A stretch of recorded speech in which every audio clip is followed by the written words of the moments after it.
Onse Vader, wat 'n voorreg, Here Jesus, om net so in die teenwoordigheid kan wees vanoggend, Here Jesus. Vader, as ons praat van die heiligheid, ons sing van die heiligheid, Here. As mense ons dit ooit heeltemal kan verstaan, Here, want U heiligheid is net toegeëien aan U, my Here. Dis net aan U is 'n woord wat geassosieer word net met U, my koning, en is 'n voorreg, Here Jesus, om U naam nou oor my lippe te spreek, Here Jesus. Dankie vir 'n wonderlike week wat U ons deurgedra het, Here, dat ons vanmôre net so in die teenwoordigheid kan wees vanoggend, Here. Vader, U is die koning van die konings en die Here van die leerskare, Here. En Vader, soos daai liedjie sê, Here Jesus, in die skrifgedeeltes ons leer, Here, is daar's engele om U by die sekonde, Here, wat U lof besing, wat U heiligheid toejuig, my Here. Want Vader, dis wie U is, Here. U is 'n aanbiddingswaardige God. U is 'n heilige God en soms, Here, soms kan ons mense met ons klein verstand, Here, so klein maak, Here, en ons bely vanmôre en ons sê, Here, ons besef, Here, dat ons nie altyd verstaan hoe heilig U is en hoe groot U is nie, Here. Maar dankie vanmôre, Here, dat U heiligheid nie van ons afhang nie, Here. Dit sal so wees tot in alle ewigheid, Here. Dis onveranderd, Here, en is net U wat so heilig mag wees, Here. Daarom, Here, wil ons U besing. Daarom wil ons U naam groot maak, Here. Daarom wil ons op ons knieë gaan voor U, Here, en U aanbid, Here. Want Vader, ons weet, Here, U is 'n God soos geen ander. U is die enigste lewende God, Here. En daarom, Here, sal ons U loof en sal ons U prys. Dankie vir hierdie oggend, Here. Dankie vanmôre dat U 'n afspraak het met elkeen van ons, Here. Dat wat in hierdie gebou is vanmôre, Here, dat ek weet, Here, U het 'n boodskap vir elkeen van ons. Daarom wil ek U vra vanoggend, Here, dat U dit in ons harte sal losmaak, Here. Dat U ons hart ontvanklik sal maak vir die woord van God nou, Here. Dat ons by hierdie deure uitstap, Here. Dat ons nie dieselfde sal wees nie, my Here. Maar Vader, ons veranderd sal wees, Here. Getransformeer sal wees, Here, om meer soos U te wees, my koning. Want Vader, is tog waarvoor ons leef, Here, is om behaag in U te hê, my Here, om U tevrede te stel, Here, om U te verheerlik, my God. En dit vra ek vanoggend in die naam van Jesus, Here, dat die brand en die vuur binne ons, Here, nie stil sal wees nie, Here, nie sal flou word nie, Here, maar Vader, dat dit sal brand, Here Jesus, en Vader, dit sal uitleef, Here, daar waar ons beweeg, Here. Maar Vader, dankie vir die voorreg het, wat ons het nou, Here, om die woord te kan vergader, Here. Word U verheerlik en Gees van God, U is so welkom in die plek. U is so welkom. Sal U beweeg van sitplek tot sitplek nou, Here, en met ons bemoeies maak, Here, soos net U kan, Here. En dit, Vader, bid ons in die naam van die Vader en die Seun en die Heilige Gees, en ons dank U daarvoor, Here. Amen. Baie dankie, ek kan die sitplek neem. Gemeente, wat 'n voorreg vanoggend om weer hier so te kan bedien vanoggend. Ek praat vroeër in die week met iemand en ek sê ek is Middelvleis, my tweede gemeente. Ek is al so baie keer hier so gewees en dit is altyd lekker en is dankie altyd vir die vriendelikheid waarmee julle my verwelkom altyd. En ek wil sommer net begin deur eers net vir pastoor Henry baie dankie te sê vir die kerkraad vir die geleentheid om vanoggend weer die woord te kan bedien by julle vanoggend. So die laaste paar weke is daar ietsie wat so 'n bietjie my hart druk, wat bietjie swaar op my gees lê, en dit is die konsep of hierdie gedagte van geloof. En wat geloof werklik is. Nou ek dink jy sal my saamstem met meeste van ons wat vandag hier sit het 'n idee wat geloof is. Ons verstaan wat geloof is en die belangrikheid van geloof as dit kom by Christendom. Want as daar nie geloof is nie, as ons nie geloof gehad het nie, dan sou ons nie 'n Christendom gehad het vandag nie, waar nie. Dan sou ons in niks geglo het nie. Geloof is so belangrik. En die rede hoekom ek hier vanoggend hier is omdat ons geloof het, né? Ons het geloof dat daar 'n God is en dat hy sy seun gestuur het en hy kom sterf aan 'n kruis en dat almal wat aan hom glo, die ewige lewe sal hê en dat ons vir ewig saam met hom sal leef, dat daar 'n lewe hierna is. Ons glo dit, nee. Ons glo dat die Here vir ons sorg en dat hy elke dag na ons kyk en dat hy ons hierdie week gedra het. Dis ons geloof en dit is belangrik want Handelinge 11:6 sê baie duidelik dat sonder geloof is dit onmoontlik om God tevrede te stel. Want wie tot God nader moet glo dat hy bestaan en dat hy die beloon wat na hom soek. Dis geloof. As ons nie geloof het nie, kan ons nie God behaag nie of tevrede stel nie. Aan vertaling sê tevrede stel nie. Maar ongelukkig met geloof is ook 'n paar miskonsepsies. Daar's 'n paar verkeerde leringe wat die laaste ruk sy kop uitsteek. En as ek net een of twee kan noem, miskien is dit hierdie name it and claim it geloof. Ek weet nie of julle al gehoor het van dit nie, dat as ek dit aanhou spreek en ek spreek dit aanhou en ek glo in my hele hart, dan sal dit presies so wees soos ek spreek. Ek weet nie of jy weet waarvan ek praat nie, maar die probleem wat ek het met so 'n tipe geloof is dat dis buite kan die wil van God, want ek vra die vraag dan, maar waar is die wil van God, né? As ek net heeltyd kan spreek en spreek sonder om te hoor wat God se wil vir my lewe is, dan handel ek buite die wil van God. En is God se wil tog nie meer belangrik as my eie wil nie, sê die Bybel vir ons, nê? So dis die probleem wat ek met daai geloof het. So as dit nie God se wil is nie, gaan ek neem en claim tot 'n blou is in die gesig. Ek kan nie verseker dat die Here dit nie vir my gaan doen of my gaan gee nie, omdat sy wil groter as myne is. En ek dank die Here daarvoor. Dank die Here daarvoor, want ek weet sy weë is beter as my weë. Sy planne vir my lewe is groter as my eie planne. Hy ken die toekoms. Hy weet wat hy vir my beplan het. Die ander geloof of wat deesdae sy kop uitsteek is hierdie ons lewe onder die genade. As ek net kan glo Jesus het gesterf vir my sonde en ek glo dit en ek Jesus aangeneem, dan kan ek maak wat ek wil want Jesus het vir my sonde gesterf. Want ek is mos onder die genade. En so goed so wat die lering klink, is daar tog iets wat mis. Ja, Jesus het gesterf vir ons sonde, ons weet dit. Jy weet dit vandag. Ja, as ek dit glo met my hele hart, dan sê hy het vir my sonde gesterf en hy sal my sonde vergewe. Dit is die Bybel ons leer. Maar die ding wat mis in daai hele verkeerde geloof is dat waar is die transformasie? Waar is die verandering in my? Want skryf Paulus in 2 Korintiërs, dan sê hy vir ons die ou is verby. Ons is 'n nuwe skepsel. God doen iets wonderliks in ons binneste. So die probleem wat ek met daai onder die genade leef is dat as daar nie verandering in my leefstyl plaasvind nie. As ek nog so die wêreld lyk en ek praat so die wêreld en ek dink so die wêreld, dan het daar nie verandering plaasgevind nie. Dan moet ek bevraagteken, maar as ek regtig 'n kind van die Here, want saam met die belydenis is dit tog dat ons moet transformeer. Ons wil tog meer wees soos Jesus. So dis 'n elke dag ding. So ja, dis die geloof. Dis net twee lering wat verkeerd is. En daarom vanoggend wil ek ook 'n bietjie praat oor geloof en ek wil 'n verhaal deel wat afspeel tydens Jesus se bediening op aarde. En dit handel ook oor geloof, oor 'n persoon wat merkwaardige geloof gehad het. Hierdie verhaal word vertel in 2 evangelies, in Matteus 8 en in Matteus 7, en dit handel spesifiek so gesê het oor iemand se geloof. En ek wil dit vir julle voorlees. As julle Bybels het, kan julle oopmaak by Lukas 7 en ons gaan dan voorlees van vers 1 tot en met 10 en ek gaan dit vir julle voorlees so dit hier staan. Dit staan ekskuus ek net hierdie kry. Anders skrif vir julle oopgemaak. Hoofstuk 7 vers 1 sê, toe Jesus al hierdie dinge klaar gesê het hy na Kapernaum toe teruggegaan. 'n Romeinse offisier oor 100 het 'n slaaf gehad wat siek en sterwend was. Die slaaf was vir hom baie werd. Die offisier het van Jesus te hore gekom en het 'n paar gerespekteerde Joodse leiers na hom gestuur om hom te vra dat hulle die slaaf gesond sal kom maak. Hulle het ernstig by Jesus aangedring om saam met hulle te kom en die man te help. As enigiemand u hulp verdien, dan is dit hy. Hy het hulle gesê, want hy het die Jode lief en het selfs 'n sinagoge vir ons gebou. Jesus het dus saam met hulle gegaan. Maar net voordat hulle by die huis aangekom het die offisier 'n paar vriende gestuur om te sê, Here, moenie moeite doen om na my huis toe te kom nie, want ek verdien nie so eer nie. Ek is nie eens waardig om u te kom ontmoet nie. Sê maar net die woord en my slaaf sal gesond word. Ek weet, want ek staan onder die gesag van my bevelvoerende offisiere en ek voer gesag oor my soldate. Ek hoef nie te sê gaan en hulle gaan of kom en hulle kom. En as ek vir my slawe sê doen dit of dat, dan doen hulle dit. Toe Jesus dit hoor, het hy hom oor die man verwonder. Hy draai toe om na die skare wat hom volg en sê, ek sê vir julle, selfs in Israel het ek nie so geloof teëgekom nie. En toe die offisier se vriende by die huis terugkom, was die slaaf heeltemal gesond. In hierdie gedeelte leer ons hierdie merkwaardige verhaal waar Jesus iemand se slaaf gesond maak. Die Romeinse offisier se slaaf gesond maak. En in vers 9 is dit vir my opwekkend om te sien dat Jesus sê ek is verwonderd oor die man se groot geloof. En dit is interessant dat in die hele Nuwe Testament, dis nou net 2 kere waar daar geskryf word waar Jesus verbaas was.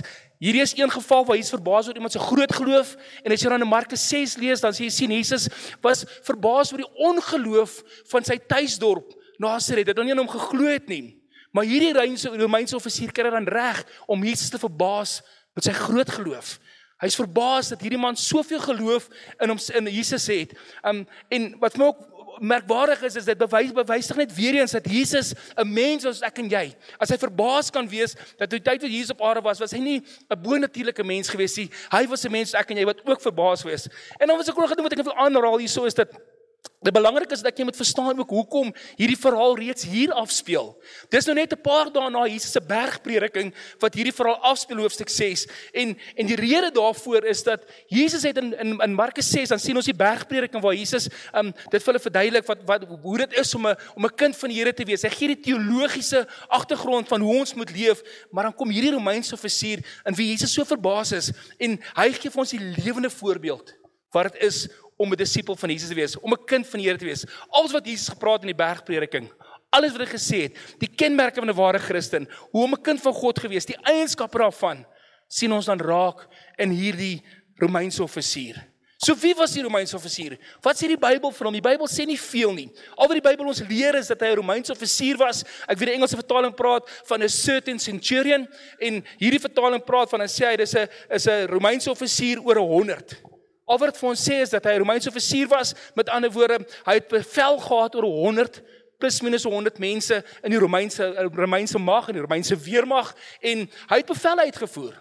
Nou een wat die mense moet verstaan van 'n centurion of 'n Romeinse offisier oor 100, is dat jy nie net van self 'n Romeinse offisier sou word of 'n centurion word nie. Dis ook iets wat jy moet voorwerk, deur baie oorloë, deur baie dissipline, deur gesag, wat oor jou uitgespreek is, deur te voer, en dan soos jy jouself dan bewys, dan volg jy die range op, tot jy op die einde van die dag 'n Romeinse offisier oor 100 of 'n centurion is. Hulle is gewoonlik dapper gewees, hulle was sterk en goeie soldate, hulle was getrou en pligsgetrou in die Romeinse mag gewees, so hulle was onderdanig aan die Romeine gewees, dit wat die Romeine geglo het, hulle geglo, dit wat hulle gesê het, hulle gedoen, hulle het dit gedoen, en dan soos ek nou gesê het, hulle het dan natuurlik soldate onder hulle ook gehad. Daar was 100 soldate wat aan wie hulle bevelle gegee het, en wat seker gemaak het, dat hulle ook hulle deel doen, so hy was 'n gesiene man gewees, 'n Romeinse offisier of 'n centurion soos hierdie man oor 100 was gesiene gewees, hy was gerespekteer gewees. Dit is iemand wat na mense opgekyk het in die Romeinse mag, want dit is 'n hoë rang gewees, maar dit was nie die hoogste rang nie. Wat die mense ook moet verstaan is, hy het nog bevelvoerders bo hom gehad. So alhoewel hy 100 mense onder hom gehad het, of wie hy orders gegee het, of bevelle gegee het hy ook bevelle gekry van ander mense bo hom, of ander bevelvoerders bo hom, wat hy dan ook moes uitvoer. So dit wat die Romeinse offisier in daai tyd was, dis mense wat geweet het wat autoriteit is, hoe gesag werk, hy het geweet wat dit beteken, die belangrikheid daarvan, hy het geweet hoe dit werk. En wat die mense ook moet opmerk van die Romeinse offisiere daai tyd, die Romeinse manne, hulle was reg oor Israel geplaas vir twee eenvoudige redes. Eerstens om vrede te bewaar. Jy moet verstaan dat die Romeine was in Israel gewees, hulle was nie die Jode gewees nie, so hulle was baie gesien as heidene nasies. Hulle was nie baie geliefd in Israel gewees nie. So ek gesê het, hulle was daar gewees om vrede te bewerkstellig, maar dieselfde asem ook, die ander rede vir hulle doel in Israel was dat hulle belasting ingevorder het. Nou, enigiemand wat iemand se geld vat, is nie 'n geliefde man nie. Daarom was daar haatgevoelens gewees teen die Romeine. Die Jode was nie baie lief vir hulle gewees nie. Hulle het nie met hulle gemeng nie. Inteendeel, hulle het eintlik gesien as die vyand. En vir daai rede was die Romeine, soos ek gesê het, gehaat gewees. So, dit was nie maklik gewees vir 'n Jood om van die Romeine te hou nie, want die Jode, Israel is hulle dorp of hulle land, en nou kom hierdie heidense mense en hulle kom heers in Israel. Maar dit is interessant as die mense die verhaal lees van vers 3 tot 5, want staan die volgende, sê, die offisier het van Jesus te hore gekom en 'n paar gerespekteerde Joodse leiers na hom toe gestuur en gevra dat hy die geslaaf geslond sou maak. Nou, dit is baie interessant dat in hierdie verhaal sien ons dat daar's Joodse leiers wat bevelle uitvoer van die Romeinse offisier. Dit klink nie reg nie, soos ek net gesê het, dat hulle was nie baie geliefd gewees nie, maar as mense die verhaal lees en sien hierdie gedeelte, wat ek nou verder gelees, dan sien ons die teenoorgestelde. Ons sien dat hierdie Joodse leiers eintlik van die Romeinse offisier hou. Die skrif lees soos volg, hy sê die offisier het van Jesus te hore gekom en 'n paar gerespekteerde Joodse leiers na hom gestuur om te vra dat hy die slaaf gesond sal kom maak. Hulle het ernstig by Jesus aangedring, dis nou die Joodse leiers, né? Hulle het ernstig by Jesus aangedring om saam met hulle te kom en die man te help. Want hulle sê dan, as enigiemand die hulp verdien, dan is dit hy, het hulle gesê, want hy het die Jode lief en het selfs 'n sinagoge vir ons gebou. Die Jode het hierdie centurion as 'n waardige man beskou. Hulle het hom beskou as 'n vriend. Hulle sê dan vir Jesus, hulle sê as iemand dit verdien, dan is dit hy.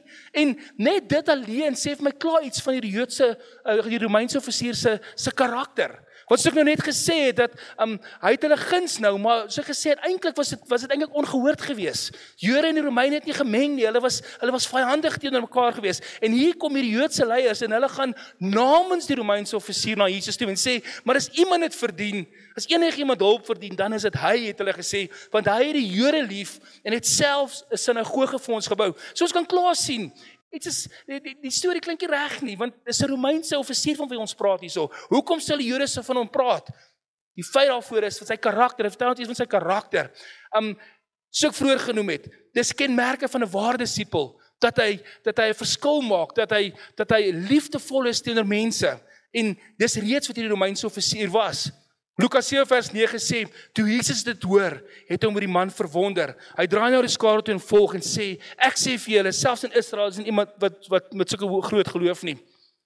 Nie net was die mense verwonderd oor hierdie man gewees nie. Nie net het hy mense beïndruk nie, die Joodse leiers beïndruk nie, maar jy kan sien selfs Jesus was beïndruk deur hierdie man se karakter, deur wie hierdie man is. Dit wat hy hoor van hierdie man was Jesus belangrik beïndruk. Is dit nie wonderbaarlik nie? Is dit nie wonderbaarlik dat selfs 'n gehate man so impak kan maak in mense in die vyand se lewe nie? Sê iets nie vir ons dat ons vyande moet lief hê nie. Sê iets nie vir ons dat ons goedgesind moet wees teenoor ons vyande nie. En as ek na hierdie verhaal luister en ek sien hierdie eerste eienskap van hierdie Romeinse offisier, dan is dit reeds so dat selfs terwyl die ander Romeinse offisiere vyandig is en gehaat is en nie geliefd is nie, kon hierdie man deur sy optrede en hoe hy leef, kon ek wil amper sê die vyand se harte draai. Dat hulle hierdie mooi goed oor hom kan sê, as iemand dit van u verdien, dan is dit hy. Is dit nie wonderbaarlik? En nou, ek wil voortgaan, ek wil sê, om terug te gaan na die bergprediking toe. Jesus skryf dat in die bergprediking wat 'n ware disipel is. So 'n kind is nederig. Jesus skryf in die bergprediking en dan sê hy, hulle is vol berou vir sy sonde. Hy het sy vyande lief, net soos die Romeinse offisier. Vrygewig, hulle is genadig, vol deernis. So 'n kind van die Here is regverdig. Hulle is toegewy aan God en hulle is gehoorsaam. En hierdie is die persoon wat sy huis op die rots sal bou en nie op die sand nie. Dit wat Jesus ons leer in die bergprediking. En as ons na hierdie bergprediking kyk, dan sien ons dis presies wie die Romeinse offisier was. Ek gaan nou nog een of twee eienskappe uithaal van hierdie man, maar dit is vir my interessant ook om uit te haal dat alles wat Jesus hier in die bergprediking noem, is teenoorgestelde met die Joodse leiers. Ons weet hoeveel keer het Jesus koppe gestamp by die Fariseërs en die Sadduseërs. Ons weet hoeveel keer, omdat hulle hoogmoedig was. Hulle was nie regverdig nie. Hulle het gedink hulle doen niks verkeerd in hulle eie oë nie. Hulle het altyd gedink hulle is beter as ander mense. Hulle het nooit hulle eie sonde gesien nie. Hulle het altyd die sonde van ander mense gesien. Hulle was nie net lief vir mense nie. Hulle was lief vir mense wat goed was vir hulle. Nie vir alle mense nie. Net as hulle iets uit die deal uit kon kry, as dit tot hulle voordeel was, dan sou hulle lief gewees het vir mense, maar vir die gewone man op straat, die verwerpte persone, was daar geen liefde gewees nie. Hulle het nie gemeng met die laer klas mense nie, want dis nie wie hulle was nie. Hulle het geglo dat hulle was beter as ander mense. Hulle was so hoogmoedig geweest. Dis waarom Jesus dan kan skryf van Matteus, dan sê Jesus vir hulle, sê hulle soos wit gepleisterde grafte. Julle is mooi van buite, maar binne is dit dooie beenre. Dis hoe Jesus se hart was oor hulle. Hy kon sien dat hulle skynheilig was, dat hulle net vir hulle self geleef het. Maar as ons en dis die rede waarom Jesus dan nooit as 'n voorbeeld vir 'n disipel een van die Joodse leiers kon gebruik nie. Hy kon nie, want dit is nie wie hulle was nie. Hy het dit geweet, en as hy dan iemand soek as 'n voorbeeld, dan kry hy hierdie voorbeeld in 'n Romeinse offisier. En dit wat vir my so besonder maak, dat Jesus so verwonderd was in hierdie man, oor sy nederigheid, alles wat hy gehoor het van hierdie man, sy nederigheid, sy liefde. En ons gaan nou daar verder kyk. Hierdie Romeinse offisier, een van die goeie eienskappe was dat hy 'n liefde gehad het vir ander mense. Soos ek gesê het, dat onthou hy lewe in 'n dorp of in 'n omgewing waar mense nie van hom hou nie, as gevolg van sy titel en sy rang, en omdat hy deel is van die Romeinse mag. As hy nie so nie, maar ten spyte van dit het hy 'n liefde vir mense. En in vers 2 dan lees ons, dan sê hy 'n Romeinse offisier oor 100 het 'n slaaf gehad wat siek en sterwend was, en die slaaf was vir hom baie werd. Nou En ek wat jy moet verstaan omtrent slawe in daai tyd dit was 'n algemene gebruik geweest. Dit was nie snaaks geweest om 'n slaaf te gehad het nie. En dit was oral in elke praktyk was daar slawe geweest. Oral was daar slawe geweest. En ek dink dis dalk in hierdie storie was dit dalk 'n geval geweest waar hierdie slaaf dalk die Romeinse offisier se slaaf was om opgeleid te word om dalk 'n Romeinse soldaat te wees. Wat 'n voorreg sou dit nie vir die jong man gewees het as 'n slaaf om geleer te wees deur 'n gerespekteerde man soos 'n Romeinse centurion nie, wat natuurlik baie ervare was, wat al baie oorloë onder die beld gehad het. So dit sou vir hom 'n voorreg wees, maar dan lees ons dat hy siek was en dat hy sterwend was. Nou, 'n slaaf in daai tyd het geen waarde gehad nie. 'n Slaaf in daai tyd, jy kon as hy nie meer goed gewerk het nie, of as jy nie meer tevrede was met hom nie, kon jy hom verkoop het vir soveel as jy goed gedink het, of jy kon hom selfs doodgemaak het in party gevalle, het dit gebeur en jy sou nie eens in die moeilikheid gekom het nie, want 'n slaaf het geen waarde gehad nie. Jy kom met jou slaaf doen net wat jy wil. Dis amper soos 'n stuk gereedskap. As 'n stuk gereedskap nie meer die werk gedoen het, en dan gooi hom ons uit, nê. Ek het vroeër in die week 'n side cutter wat ek met draad sny, wat stomp geword het, wat vir my niks beteken nie. Inteendeel, dit frustreer my net. Het ek uitgegooi want hy beteken vir my niks nie. 'n Hamer wat nie 'n hamer nie, is nie 'n hamer nie, stem jy saam? Dis amper soos met 'n slaaf was. As hy agteruit gegaan het, of as die slaaf siek geword het of swak geword het, kon sy meester met hom gemaak het wat hy wil. As hy swak begin werk het, sou hom verkoop het. Ek dink iemand sou 'n siek slaaf gekoop het nie. So die logiese benadering sou gewees het hulle seker hierdie slaaf eendag sou doodgemaak het, maar ons sien hierdie Romeinse offisier handel nie so nie. Hy besluit nie om dood te maak nie. Inteendeel, hy hoor van Jesus. Hy hoor van Jesus wat mense gesond maak, want jy moet verstaan dat Jesus se naam was op almal se lippe. Die dorp het gegons oor Jesus se wonderwerke, sy lerings, sy genesings. En toe die Romeinse offisier hoor, maar daar's 'n man met die naam van Jesus wat mense gesond maak, toe dink hy dadelik aan sy slaaf en hy weet dat Jesus hierdie slaaf van hom gesond kan maak. Daarom doen hy moeite. Hy het 'n liefde vir die slaaf. Hy gaan uit sy pad uit. Hy kry Romeinse, Joodse leiers en sê vir hulle asseblief, gaan na Jesus toe, gaan haal vir Jesus. Hierdie slaaf van my is vir my baie werd. Ek het 'n liefde vir hierdie slaaf. Daarom moet ons hierdie man moet ons vir Jesus kry dat hy gesond kan word. Dit spreek van liefde vir die man vir sy slaaf. Kan hierdie liefde sien? Dat sy slaaf is nie net 'n stuk gereedskap of iets wat geen waarde gehad nie. Inteendeel, hy sê hierdie slaaf is vol uit baie waarde. Ek is lief vir my slaaf. En die nuus van Jesus, van die Joodse leiers kom by Jesus uit en hulle sê vir hom, hierdie man het 'n slaaf wat siek is. Kan jy asseblief kom? As iemand dit verdien, dan is dit hy. Hy weet hierdie Joodse offisier, hierdie Romeinse offisier het geweet Jesus het die mag om hierdie slaaf van hom gesond te maak. En dan stuur hy die familiehoofde. En dit alleen is weer op grond wat ek nou gesê het, dis klaar wonderwerk ook, dat die feit dat die Joodse leiers, die familiehoofde bereid was om namens hierdie persoon na huis te gaan. So gesê, dit is eintlik vyandig, dit is veronderstel om vyandig te wees, maar hulle gaan namens Jesus. En dis die eerste keer ook wat mense sien dat die Joodse leiers as 'n spreekbuis of as 'n ambassadeur optree vir 'n Romeinse offisier. Weerens so gesê, dit is nie gehoord nie. Hulle sit nie langs dieselfde vuur nie, maar hier sien ons, hulle gee nie om nie, want hulle weet dat hierdie Romeinse offisier is 'n goeie mens, wat waarde het, wat waardig is, soos hulle gesê het, om dat Jesus soontoe kom. So hulle tree op as 'n ambassadeur. Hulle gaan op sy bevel. Hy gee die bevel en die Joodse leiers gaan dan namens hom na Jesus toe om op te tree as 'n advokaat vir hierdie Romeinse soldaat. Dis duidelik dat hierdie Romeinse soldaat Jesus geken het. Hy het geweet wie Jesus is. Miskien nie persoonlik geken het nie, maar ek is seker hy het geweet Jesus is die seun van God. Ek is seker want as jy sien hoe hom aanspreek en praat hulle van hom as Here. Hy sê nie net Jesus nie, hy spreek hom aan as Here. En die feit dat hy gegaan het en vir die Joodse volk het hy 'n sinagoge gebou. Nou sinagoge is 'n plek waar die Joodse mense gaan leer het. Dis amper so, ek wil nie sê as 'n kerk nou, amper sê dis meer soos 'n Bybelstudie sentrum waar jy kon gaan leer het. En die feit dat die Romeinse offisier 'n sinagoge uit sy eie sak uitbou, spreek weer eens van 'n liefde vir die mense. Hy spreek van iemand wat wil hê hulle met hulle geloof bevorder. Ons weet die Romeine het nooit probleem gehad met mense wat hulle geloof beoefen nie, want hulle het geweet dat as jy jou geloof beoefen, dan bevorder dit morele standaarde en dit sorg vir vrede onder die mense as hulle geloof kan beoefen. So die Romeine het nooit 'n probleem gehad nie, maar hierdie Romeinse offisier gaan verder. Hy bevorder dit net nie, hy bou 'n sinagoge uit sy eie sak uit, sonder om iets terug te verwag. Dit klink ons so kind van die Here nie waar nie. Is nie kinders van die Here wat sê dat as iemand jou vra vir jou boklere, moet jy sommer jou onderkleed ook gee nie. Is dit wat Jesus ons leer nie? In Lukas 6, hy sê en as iemand vir jou vra vir jou boklere vat, moet jy ook jou onderklere nie weier nie. Aan elkeen wat iets vra, moet jy gee. En as iemand iets goed van jou vat, moet dit nie terug eis nie. Behandel ander mense soos jy self behandel. Dit wat Jesus ons leer in die bergprediking. En dan sien ons dit presies wat die Romeinse offisier doen. Hy het sy eie sak, sonder om iets terug te verwag, sonder om sy geld terug te wil hê, bou hy vir hulle sinagoge. Iets waar hulle geloof kan bou, waar hulle self kan leer, sodat hulle hulle geloof kan bevorder. En dit spreek weer eens, so ek sê as jy daarna kyk, dan sê ons, maar hoekom sou hierdie Romeinse offisier, wat eintlik hulle vyand is, hoekom sou hy dit doen?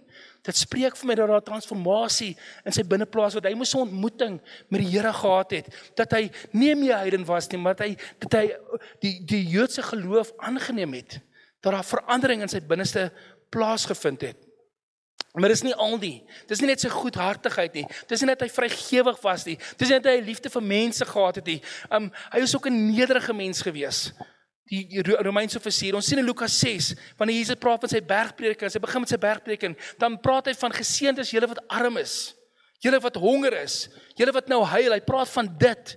En al hierdie wys van nederigheid. Dit wys van nederigheid. Maar die Jode was die hoogmoediges geweest. Die Joodse leiers was hulle wat nie nederig was nie. Hulle was juis hulle wat gedink het hulle is beter as ander mense. Hulle was juis hulle wat neergekyk het op mense se foute en gedink het hulle is beter. Is hulle wat skyn heilig was. Hulle was nie nederig geweest. Hulle was vol van hulle self geweest. Hulle was die rykes geweest wat hulle self verryk het deur ander mense. Dit was hulle wat altyd vol vreugde was, want hulle het altyd gedink hulle dit gaan beter met hulle as met die ander mense. So hulle was nie dit wat Jesus geleer het tydens die bergprediking nie. En daarom, as Jesus na die Romeinse offisier kyk en hy hoor hierdie goeters en hoe hy gewandel het en opgetree het, dan kan hy verwonderd wees oor 'n Romeinse offisier wat so geleef het. Kyk wat sê Lukas 7 vers 6 en 7, dan sê hy, Jesus het saam met hulle gegaan.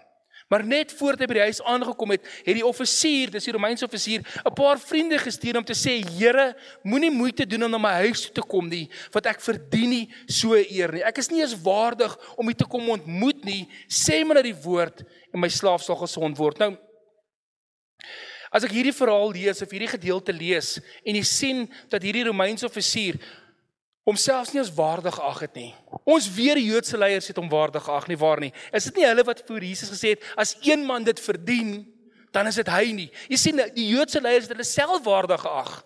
Hulle het hulle self waardig ag om te dink, maar ons verdien God se guns. Ons is waardig genoeg om sy guns en sy seëninge te verdien. Ons is waardig. En dan gaan hulle verder en sê hulle, maar Jesus, hierdie man is waardig.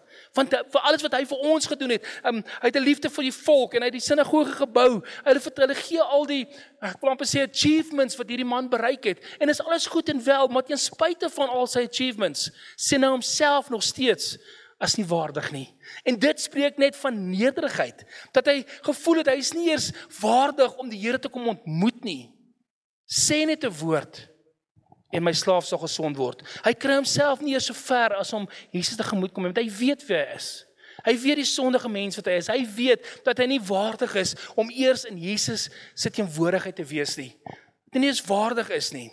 Dis 'n direkte kontras met die familiehoofde wat na hulle self gekyk en gedink, maar ons is waardig.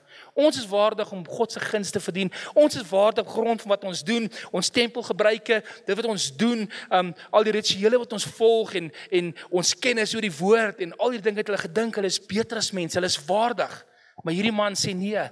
Ten spyte van dit wat ek gedoen het, ten spyte van my liefde vir mense, ten spyte van die sinagoge wat ek gebou het en my liefde vir die Joodse volk, ten spyte van al hierdie en al die ander goed wat ek nog reg doen, sien ek myself nog steeds as onwaardig. En dit is die ding wat Jesus raak sien. Dis die ding wat Jesus raak sien. Hy sien nederigheid. Ons weet Jesus was die perfekte voorbeeld van nederigheid. Dis ons Here Jesus wat sy disippels se voete gewas het, wat nie vir een oomblik in 3 jaar wat op die aarde beweeg het, enigstens gedink het hy's beter as enigiemand nie, inteendeel, nooit nie, terwyl hy eintlik kon, want ons weet dat hy die seun van God is. Hy het geweet hy's die seun van God, maar nog steeds in spite van dit, het hy nie een oomblik gedink hy's beter nie. Hierdie Joodse leiers sien hulle self as waardig, dat hulle God se guns verdien, maar nie hierdie man nie.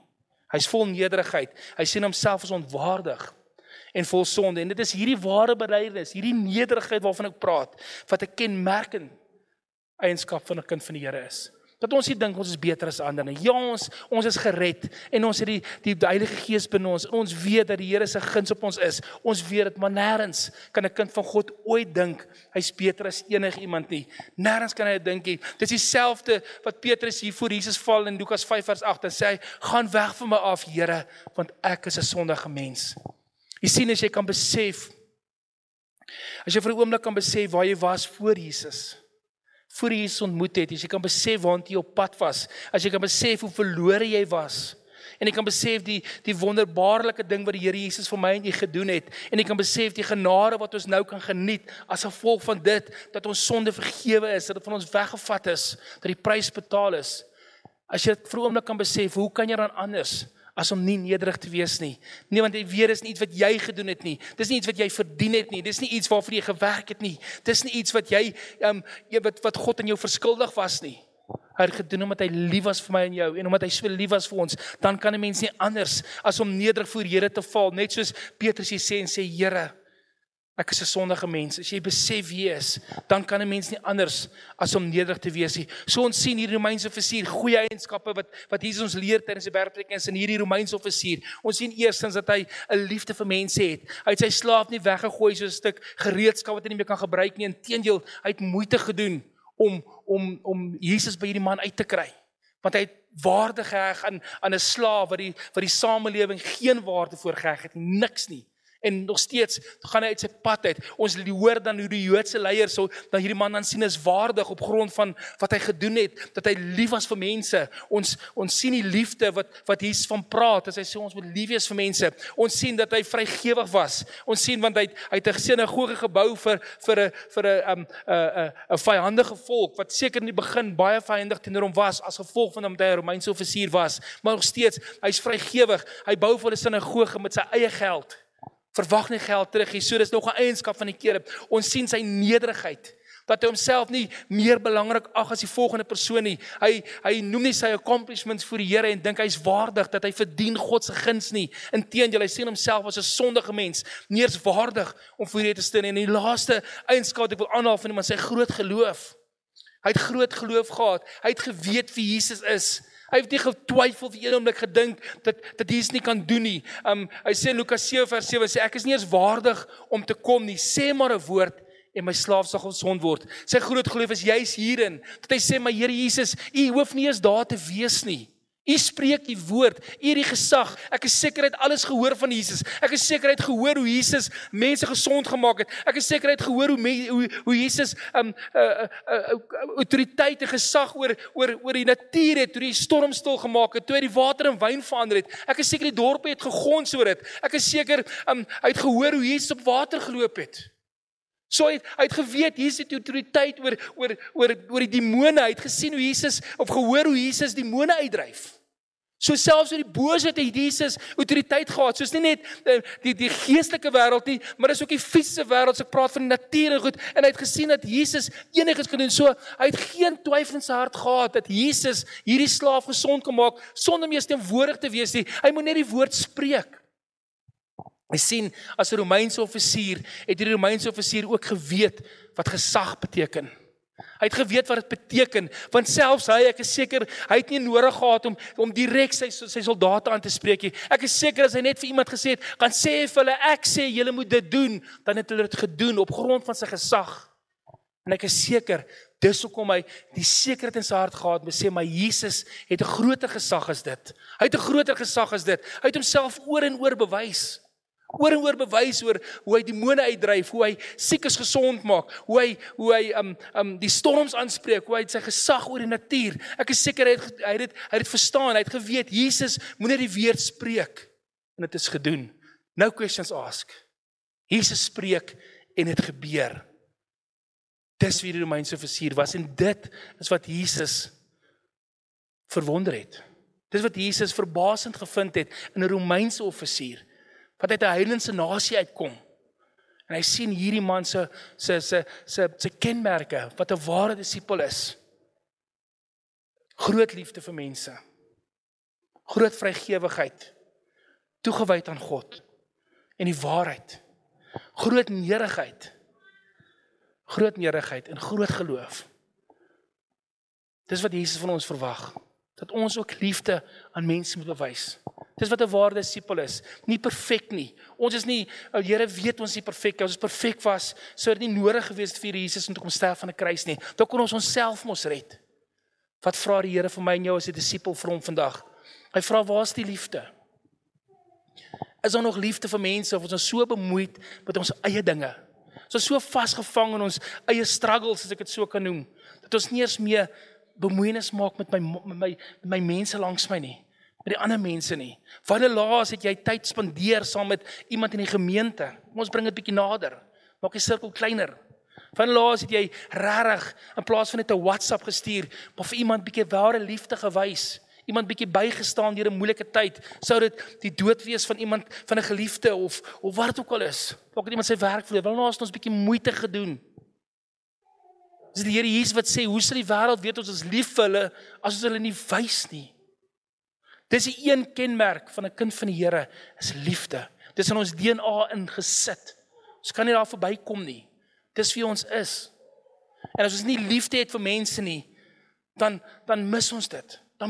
So dis die eerste eienskap wat ons self na moet kyk, wat ons self moet weeg. Wanneer laas ons 'n bietjie lief gewees vir mense? Nie net mense wat lief is vir my nie, maar die vreemde mense ook. Die verlore persoon, die een wat dalk op die straat staan en bedel. Wanneer laas ons was 'n bietjie liefde teenoor hulle bewys? Wanneer laas? Dis die eerste eienskap. Nederigheid. Besef ons nog steeds hoe afhanklik ons van die Here is. Besef ons nog steeds dat ons nie beter as ander mense is nie. Is ons nog bereid om die kleiner werkies te doen? Is ons nog bereid om die klein dingetjies te doen, wat ander mense nie kan sien voor nie? Is ons nog bereid om onsself bietjie op te offer, terwille van iemand anders? As jou foon nou lei en jy met 'n huisbesoek gaan doen, of iemand gaan kuier, en jy klaar planne, is jy bereid om seker goed op sy te sit, terwille van die koninkryk van God? Doen ons dit nog? Of ons is te besig met ons eie lewe, dat ons nie meer 'n hart het vir mense nie. Groot geloof was een van die eienskappe van hierdie Romeinse offisier. Hy het geweet wie God is, onbevraagteken. Hy het geweet wat Jesus kan doen. Nou ek weet, dis nie altyd maklik nie. Ek weet soms is dit moeilik, want die ekonomie druk en dinge is staf. Maar een ding is vir 'n feit, is dat Jesus is nog steeds dieselfde Jesus. Hy spreek net 'n woord en dinge gebeur.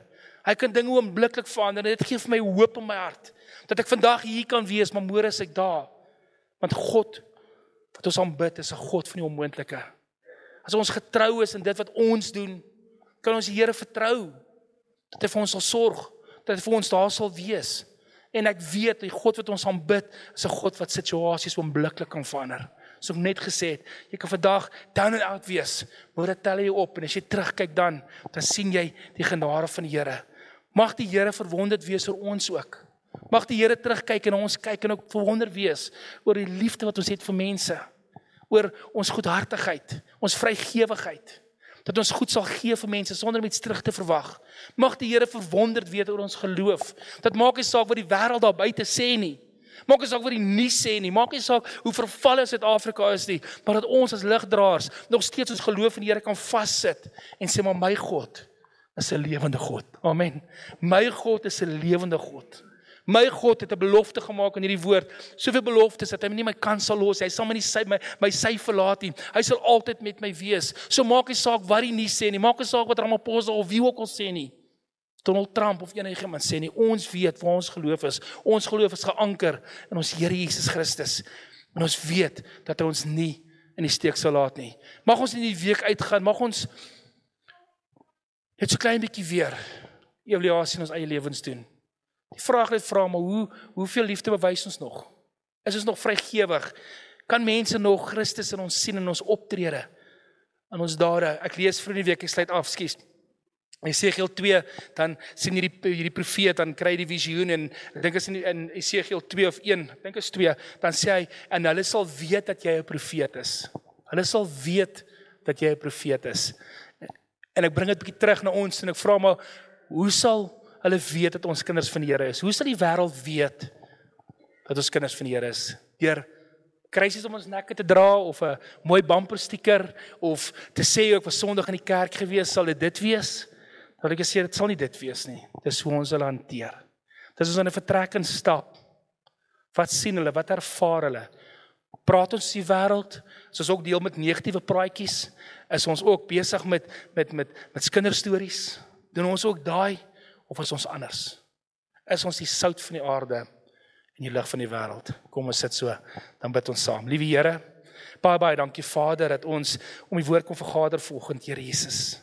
Dankie Here Jesus dat U vir ons hierdie voorbeeld gegee het van wat dit is om 'n ware disipel te wees, Here, hoe om op te tree, Here Jesus. En ja, Here, so baie keer val ons in sekere areas en ek vra Here dat U Heilige Gees dit op ons harte sal lê, maar waar kan ons beter doen? Waar moet ons bietjie opskerp, Here, sodat ons ware disipels van U kan wees, Here. Dankie dat U ons liefhet. Dankie dat U vir ons die Heilige Gees gegee het om ons te lei in die waarheid, Here Jesus. En Vader, dat U vir ons die wysheid en die insig sal gee om so op te tree, Here Jesus. Vader, ons bid vir groot geloof, Here. Ons lewe in 'n wêreld vandag, Here, waar dinge moeilik is.